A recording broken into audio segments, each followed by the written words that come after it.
Welcome to Good God, Conversations That Matter About Faith and Public Life. I am your host, George Mason, and I'm delighted to continue our conversation about immigration, a human problem that we have begun and will be talking about over the course of the next weeks. And it's a great privilege to have Laura Collins with us. She is director of the Bush Institute, SMU Economic Growth Initiative at the George W. Bush Institute, and has previously served also as the director of immigration policy for the American Action Forum. Laura, thank you so much for being with us today. Thank you so much for having me on. I'm really excited to talk to you today. Well, great. So I want to begin with the fact that we know that we have this incredible challenge of immigration that, while it feels relatively new to us, is really a long-standing struggle for how we think about what kind of country we are, what a border means, what our relationships to people who are migrants, who are aspiring to come to our country, what kind of approach we should take about all of that. And so immigration has been an ongoing thing for the entire history of our nation. It just feels like right now that it's been really right in our face because of, admittedly, enormous numbers of people who have in recent times been coming and seeking asylum and trying to come across our border. So I want to begin by asking you a political question, since you've worked in politics and immigration. I'm going to read you a definition of a wicked problem. Okay. And tell me if this, in your mind, is a wicked problem. In planning and policy, a wicked problem is a problem that is difficult or impossible to solve because of incomplete, contradictory, and changing requirements that are often difficult to recognize. It refers to an idea or problem that cannot be fixed, where there is no single solution to the problem, and wicked denotes resistance to resolution rather than evil. Okay, immigration. What do you think? I think you can make the case for a lot of policy issues that they're wicked in that way. And the reason is because when I listen to you define it that way, you're really talking about trade-offs, right? There isn't really a right or wrong answer in terms of policy. There's just trade-offs that we make. And so if you're looking at it through a purely policy lens, when you make a choice, there's going to be a winner and there's going to be a loser. I don't think that every policy has to have complete and total winners and losers. Those are things that can happen on the margins. You can have policies that tend to be more win-win, but ultimately you're still going to have to make hard choices. And so I guess you could probably say that immigration policy is wicked. I like to say it's more sticky, because I do think that there's ways to move forward. I do think there are good solutions that can be mutually beneficial, not just to the United States and its people, but also to many of the migrants who seek the same opportunities that we have here in the United States. But we're still going to have to make hard choices, and we're still going to be unable to take everybody in, even though we have a great capacity here in the United States to bring in as many people as deserve our protection. So that we can get to some of those trade-offs and some of the things that would humanize this and make it better. But I guess I want to push you just a little bit on the possibility of getting a solution or making progress, because it seems to me, looking at the politics of it, that no matter what change we have in immigration policy, it will open the door for people getting primaried, for people losing elections. And the main thing we seem to have in our political system is people who want to hold on to the power that they have. So how do you get something passed into law by a Congress that is so self-interested that they don't seem to have any motivation to make changes in immigration? I think there are a lot of pieces to this question, and I'll start with, the idea of being primaried or, for some of these votes. And I think one of the things that's really interesting about immigration is it's a very politically hot button topic, but most voters don't have it on their top 2 or 3 issues that they vote on. And so it feels very much like if you're a politician and you take that tough vote, that you might get punished for it. But also that there's very little upside, right? You probably aren't going to win a lot of voters based on this issue, just because it just generally doesn't affect the vast majority of people in the United States. So it's not one of their top priorities. That gets a little bit of a different tone if you characterize it as border security versus immigration. But generally speaking, I think of them together because they go hand in hand.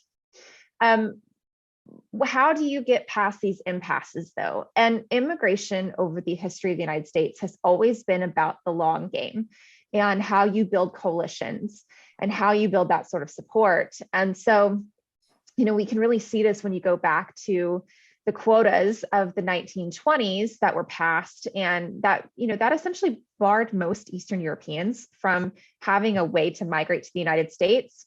That had some really horrendous effects when we started looking at, for example, the refugee situation post-World War II, or even pre-World War II, when Jewish people were trying to flee Europe, and we had these really hard and fast quotas, and it really did bar a lot of people from seeking refuge here. So we didn't have the sort of robust refugee resettlement program then that we have now. And it took 40 years to roll back those quotas. Wow. There was like a smaller adjustment to immigration law in the 1950s, I believe, but it didn't roll back the quotas, but it made some other gains. It gave some different types of Asian immigrants some more rights that they didn't have before. But it wasn't until the 1905 Immigration and Nationality Act that we saw big systemic change to the way we do immigration policy and law in the United States. So anytime, these really sticky political fights come up on this topic, I just remind myself, this is really about how do we lay the groundwork for what we know are going to be policy changes in the future that are going to have to happen. Eventually we get there, but it does take a long time. Okay. So right now we seem to have an enormous number of people who are coming to the border, moving across the border, and seeking asylum. Now, I think a lot of people have the sense that what they should be doing is they should be petitioning for legal status before they come and going through the process. But we seem to have a sense of urgency on the other side of the border, that there's not a logical, reasonable path for them to stay where they are and go through deliberate administrative bureaucratic processes to do something legal. So you understand, I guess, the desperation that we find. So currently we have a Remain in Mexico policy still that started with the Trump administration. The Biden administration has continued. And do you see any humane alternatives to that in the short term that we should be pursuing through our advocacy work and the like? There's some interesting policy proposals to make asylum work faster. And I think, when I think about Remain in Mexico, there are a host of arguments for it. There are a host of arguments against it. But what I think about is it's just really a symptom of how we don't have the capacity to process asylum seekers in a timely manner, right? And so that forces people in government to make choices, some of which are less desirable than others. I probably would not advocate for that sort of program because I do believe the United States has a leadership role to play in humanitarian migration, of which asylum is one of those pieces. And I do believe asylum is a legal right for people to try to request. And so, but it is because asylum doesn't work quickly enough. We have an enormously backlogged system. And so there is this sense that, we just can't process the number of people who are here. And so if we let them in through ports of entry and we have to detain them temporarily, or we have to release them with an alternative to detention, like an ankle monitor, maybe a wrist monitor, a notice to appear in court. And then, there is a sense that they just disappear into the country, which we know is not the case. We know that These No. are people who want to show up to their court Yeah. hearings. And if they have Right. legal representation, they do. And we know that there are faith organizations and community organizations that really do help these people navigate that system. But that fear that, oh, they'll never show up, or, oh, it's going to take 4 years for their case to be heard, doesn't happen if we have a system that has the capacity to process them in a timely manner and give them a decision quickly. And I'm very sensitive to the arguments that say that, we don't really need asylum to move quickly because it might deny someone a right. But I also think it is extremely inhumane to let a family remain here and put down roots and start a new life. And then in 4 years, tell them, sorry, you just don't qualify for asylum. You have to go home, right? They need to answer quickly so that they can then evaluate what are better options for them if there's somewhere else that they can seek refuge. Mm-hmm. So shifting a little bit to what our motivation ought to be in all of this. You work for the Bush Institute, and I think our former president is famously known for his desire to integrate his faith and his public life and public policy, as a matter of fact, too. Clearly one of the things that people of all faiths bring to matters like this is an assertion of the essential dignity of all persons, and that there is at the same time a spiritual mandate that we're given by God that we should work and that we should flourish. And it seems that when someone is found in a place where they are no longer able to do that, the idea that they might go to another place to try to fulfill their spiritual mandate seems like a faithful decision, not an unfaithful one. What say you about that? When President Bush talks about immigration, one of the things he says over and over is, we're all children of God. Right. And, I think that just sums it up really well, and that we all have the ability to contribute in our own ways. And we have this great privilege living in the United States. And we're not a perfect country, right? I mean, we've got our own warts and issues that we're working through constantly, as we should, but we have this enormous amount of freedom and opportunity compared to many parts of the world. And we do have a lot of job opportunities. And we know that people can support their families here in a way that they can't necessarily in their home countries. And I think that when I think about the migrants coming to the border, I think about what I would do if I were in their shoes and I wasn't able to make enough money to support my children. If my kids had to go without things that were basic necessities, if life was really dangerous where I lived, and what are the steps, I would stop at nothing to make sure my kids had a future. And so that is how I really view this too, is each and every one of those people has an inherent dignity. They have something to contribute, and we have something to offer as well. And so how do we balance those two things? And some of this is about us opening our own doors, and some of this is about other countries opening their doors as well. But it is a shared responsibility of all of us as human beings to try to make sure we are protecting each other in that way. Thank you for that. I think it might be helpful, especially because of the work you do on the economic side of all of this, to maybe address some of the questions that people have about what is the economic impact to the United States of people coming and living among us and finding work and that sort of thing. I think there's, first of all, an obvious question about whether they are taking Americans' jobs by doing so. Therefore, we should prohibit them coming and limit the number of them coming. Second would be perhaps that we have an enormous challenge in the agricultural industry and in the unskilled labor market and that sort of thing that we're not fulfilling without immigrants. And then there's the question of, do they pay taxes? Because we're going to educate their children. We're going to pay for, emergency room care. And what about those remittances that are going back home and not staying here?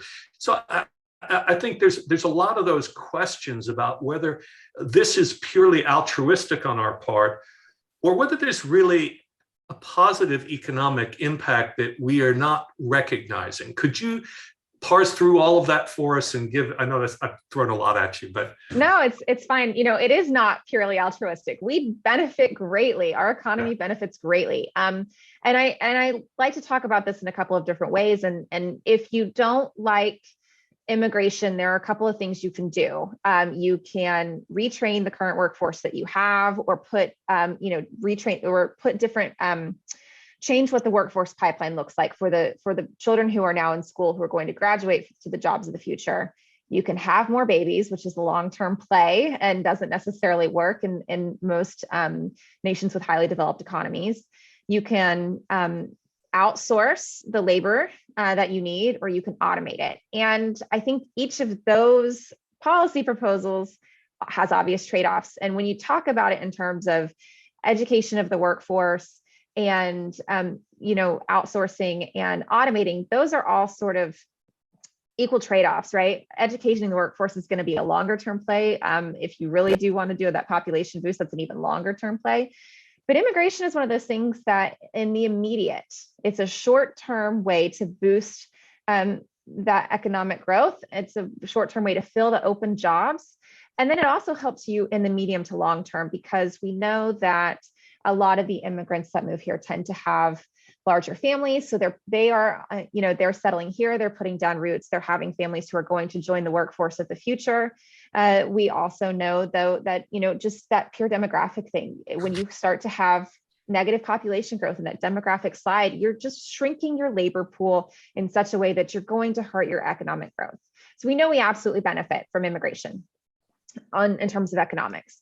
And I like to think of it, I think too often when we talk about labor markets and jobs, we think about it as a fixed number of jobs. But anyone who's lived in a state like Texas, where you see people moving in from other states, that in-migration isn't seen as a negative. We like that. That's something we want to promote, because we know that's going to create more jobs. We know that's going to create more housing. We know that's going to create more businesses, because every time you move a person in, they're not only taking a job and working, they're taking that income that they have, they're spending it on goods and services that drives up the demand for other jobs. Maybe they're starting a business. We know immigrants are very entrepreneurial. They're twice as likely as a native-born American to start a business. The average immigrant-owned business has about 11 employees. So we know that they're creating jobs just by being here. Right. And so that's just, it's important to remember that. Too often we think of it as a fixed pie, but they're making the pie bigger every time they arrive here.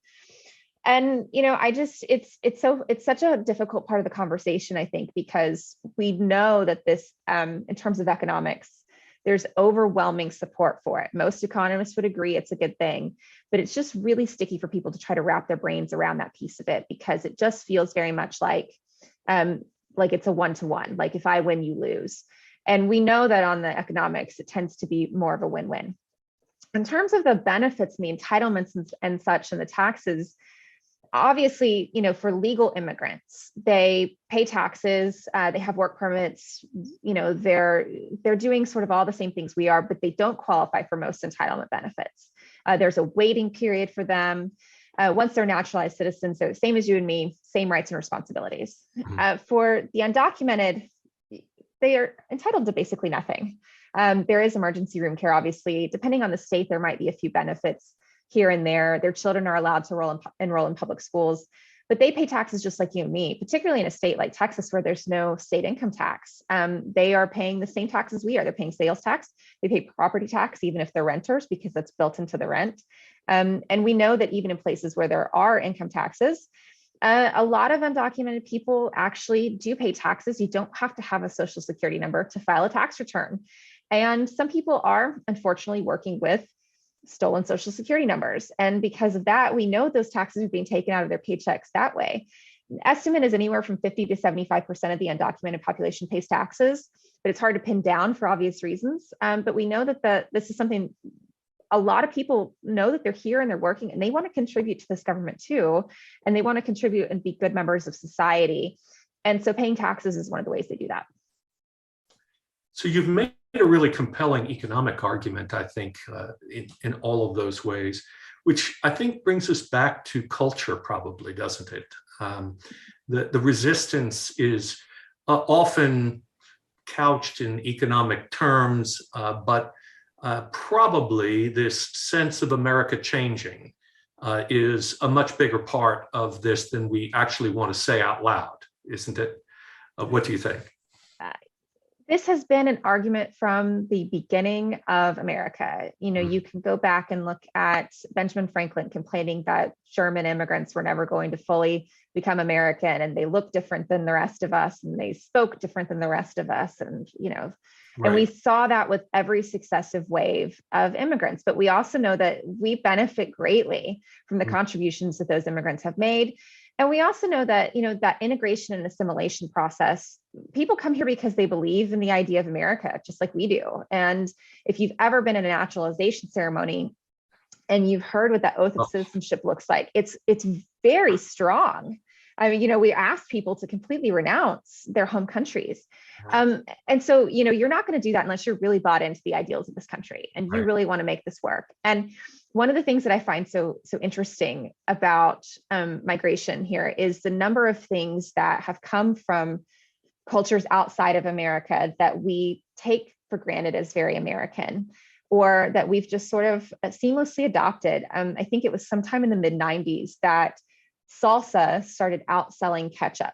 Right. And we all, chips and salsa is what you have when you're sitting there watching the Super Bowl or another sporting event, or sometimes just when you're like making dinner and you're not supposed to be snacking, but you're doing it anyway, right? That's just, everybody eats that here, and it's not considered to be different or un-American. And, these things, there is this nice sort of blending.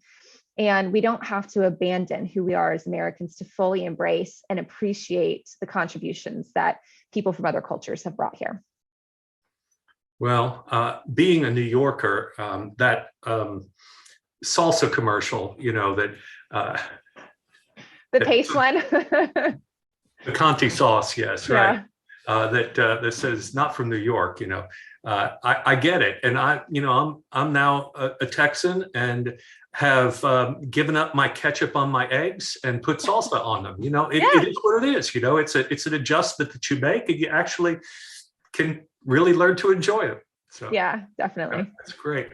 The dreamers. Let's talk about the dreamers. Boy, back and forth again on this. Where do things stand now? Define dreamers, first of all, and where do you think we're going to end up with this? Gosh, dreamers is such a sad issue. Dreamers are the people who were brought to the United States as children by their parents. They either were brought here illegally, or maybe their parents came on a visa and overstayed the visas, so now they're undocumented. And there's another category of folks they call the legal dreamers, and those are people who their parents are still here legally, but because they are stuck in such a long green card backlog, these children age out of the system. And so they are no longer allowed to get a green card on their parents' application, and they become undocumented. They have no basis to stay here on their own. So we know there's a whole population of people that this is a problem for, all because we have a legal immigration system that is not adequate to meet the needs of these people. So in 2001, I believe, was the first time that a bill to give dreamers legalization and an eventual path to citizenship was first proposed. It's always been a bipartisan proposition, and it's never managed to make it through Congress. So 20 years later, we are still waiting on that to be a policy solution that is made into law. And in the meantime, what we've had is deferred action for childhood arrivals. It's the program that was done under the Obama administration that gives a work permit to people who apply, pass the background check, demonstrate the different hurdles that they put in place in the program, basically demonstrating that you're going to school, or you're in the military, you're working, that you're a functioning good member of society according to what the US government wants you to do. And there's a high fee involved in this, and you have to get it renewed every year. But it gave dreamers a little bit of flexibility. For many of them, they were able to have a job for the first time that met their skills and ability. Many of them had gone to college, but didn't have the ability to work legally, so couldn't work at a job that they had gotten an education for. Some of them had been to their home countries in 20 plus years, and some they were able to travel to visit family they hadn't seen or maybe didn't even remember meeting, especially grandparents and aunts and uncles. It gave them just a bit of breathing room. They could sort of start their lives. But the problem with an executive program like DACA is it's not permanent.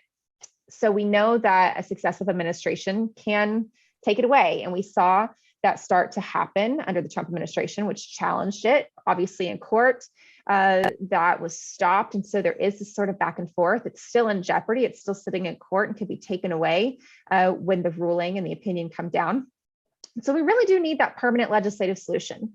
And this Congress has put it forward. The House passed something called the Dream and Promise Act, which would give that sort of legalization and path to citizenship to dreamers, but also would include a couple of other categories of immigrants. The Senate hasn't taken it up yet. It remains to be seen if there is any urgency here for Congress to actually do this. It's publicly very popular. It's got wide bipartisan support. And, we think of dreamers so often as kids, but many of them are my age. They're in their mid to late 30s. Right. They have children. They have American citizen children. They've been working and contributing in this country for a long time, and they've been waiting 20 years for Congress to take some action here and actually provide some relief. And, they didn't make any of these decisions. They're here because of decisions their parents made. We don't typically punish children for the decisions their parents made. And they're just a victim of laws that just don't work. And so, instead of continuing to punt this issue down the line, we really do want to see this permanent legislative solution, because if a law is not good, it should be fixed, right? And so, how Congress goes about fixing that is so important. And I would love to see some movement, but there's not been any indication that the Senate has any appetite for doing that right now. So you can't generally accomplish something that you haven't imagined, right? That you have to have an imagination for what's different. So speaking of dreamers, let me be a dreamer with you for a moment as we kind of wrap up this conversation and say, the amnesty word is one that, just sends shivers up the spines of so many because it seems to be kind of rewarding people for breaking the law and that sort of thing. But we did have amnesty during the Reagan administration, right? Something that Reagan was actually more positive toward immigrants and immigration and what it could represent to us. And yet Ronald Reagan has been historically among Republicans who tend to be now the most oppositional to a more generous immigration policy. He's been a hero of the Republican Party for decades now. So wouldn't it be in the interest of our country and finally helping us to create the systems necessary to address the problems we have, that we get rid of the backlog to a large extent through an amnesty policy that says, okay, here's the date and this is the time, and if you've been here this long, but now we're going to build our asylum network, our system, all of that in the future and make this work. But if we tried to do it without that, we're just years and years, maybe decades from being able to get through the backlog. I realize that's a dream, but isn't that something like that going to be necessary to get comprehensive immigration policy changes? We believe that we should change the whole system. We believe America fundamentally benefits from immigration, but we have a system that is not designed to really meet our needs as a country. And so we do want to see changes to ensure that future prosperity and vitality and security. And we don't take a strong position on whether you do every piece together in a big comprehensive bill or whether you do it in piecemeal fashion. Okay. We just know that each piece needs to happen. And so the way we look at it is legalization or an amnesty, if some will call it that. That's not a word that I use because we put so many different hurdles in place that people have to meet, so many checks and goals that they have to meet. So it's more like a restitution than it is an amnesty. But, a legalization is a piece of this, and border policy is a piece of this, and a better asylum system is a piece of this, and a broader legal immigration system that allows more people in, that allows different categories of people with different job skills and education in. Those are all different pieces. And so we have to do all of it. And recent memory, we've tried to do it in comprehensive bills. We've seen this as an attempt in 2006, 2007. We saw it as an attempt in 2013. And even the Biden administration's plan that they issued earlier this year was a comprehensive plan. But we also know from history that sometimes this doesn't happen that way. And when you talk about that, that bill during the Reagan era, that was the legalization piece. A couple of years later, there was an expansion of employment-based green cards. And then a few years after that, there was a big border piece with a crackdown internally on the types of benefits that immigrants are eligible for. So we know that Congress has the appetite sometimes to take this up piece by piece. We just really want to make sure that no matter which piece they take up first, and which one they're able to get across the line, that they don't lose sight of the fact we have to do the rest of it, or we will not have a functioning immigration system.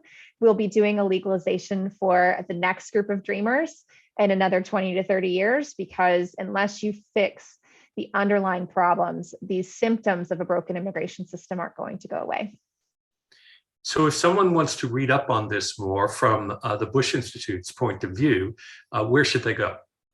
They should go to bushcenter.org/immigration. We have some short policy papers there. We have some other resources. You can also check out the exhibit. We're open through the beginning of January. You can come see President Bush's paintings and some of the policy proposals we have at the museum. It's called Out of Many One. And that's really the way that we show not just the policy side, not just how the laws should change, but also the stories of the people who really have come into this nation and contributed all in their own ways, and what immigration brings to this nation. Laura, thank you for being part of an organization like this that is moving beyond the partisanship that exists so deeply in our society right now, in our politics, and really humanizes all of this and tries to call us together as one nation. We're grateful for your work in it, and thank you for coming on Good God and sharing your views with us. Well, thank you so much for having me. I'll come back anytime you want. Yay, thank you so much. All right, God bless you, and thanks again for your work. Thank you.